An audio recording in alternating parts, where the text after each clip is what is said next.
कहते हैं कि हम संभाल लेंगे, तो उनका सब भगवान अच्छा करते हैं। जिनका राज्य है वही देखेंगे, आप जाओ यहां से।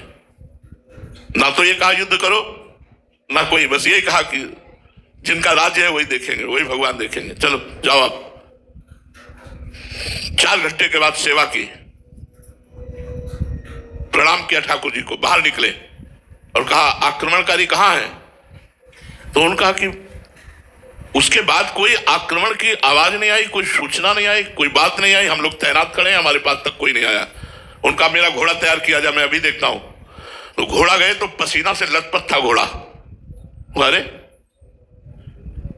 ये तो ऐसा लग रहा है जैसे युद्ध करके आ रहा हो, इतना थके श्रमित, पसीना से लथपथ। जो ही छुआ तो रोमांच हो गया। बोले इतना आनंद तो मैंने कभी नहीं पाया अपने घोड़े को स्पर्श में, ये क्या बात है? चलो इसको छोड़ो, दूसरा घोड़ा लाओ।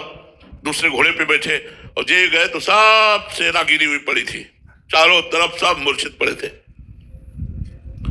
जो विरोधी राजा था उसके पास जाकर घोड़े से खड़े हुए, वो मूर्छित पड़ा था, उसको होश में, एक भी मरे नहीं थे, होश में लाए और कहा, तो रो के चरणों में गिर गया। बोले बस एक बार दिखा दो, वो जो आपका सेनापति आया था, एक बार उसे दिखा दो।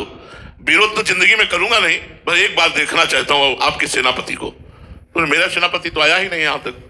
बोले नहीं, उसकी तिरछी चितवन मंद मुस्कान और एक बाण ने सबको मूर्छित कर दिया, एक बार बुला दो। तो उन्होंने कहा वो और कोई नहीं हो सकते, वो मेरे भगवान हो सकते हैं। आए और घोड़े की आरती की अपने, और प्रणाम किया घोड़े को कि आराधना करते तो मुझे इतना समय हो गया, भगवान ने साक्षात दर्शन नहीं दिए, बस तेरा सौभाग्य कि भगवान तेरी पीठ पर सवार हुए, देखा भगवान ने रक्षा करी। जो भगवान के पूर्ण आश्रित होता है उसकी रक्षा भगवान करते हैं, भरण पोषण भगवान करते हैं। भगवान ने गीता जी में वचन दिया है, अनन्यश्चिन्तयन्तो माम ये जनाः परिपासते तेषां नित्याभियुक्तानां योगक्षेमं वहाम्यहम्। मैं उसके योग और क्षेम की स्वयं रक्षा करूंगा, भगवान कह रहे हैं। अप्राप्ति को प्राप्त कराना योग कहते हैं, प्राप्ति की रक्षा करने को क्षेम कहते हैं, मैं स्वयं करूंगा, भगवान कहते हैं। तो मुझे लगता है यार अनेकों जीवन व्यतीत हो गए, अगर एक जीवन हम भगवान को देकर भजन करते हुए सत्य मार्ग से अपने कर्तव्य का पालन करें तो हमारा कल्याण हो जाए, हम सुखी हो जाए, बड़े आनंद में, बड़े मौज में जीने के लिए। देखो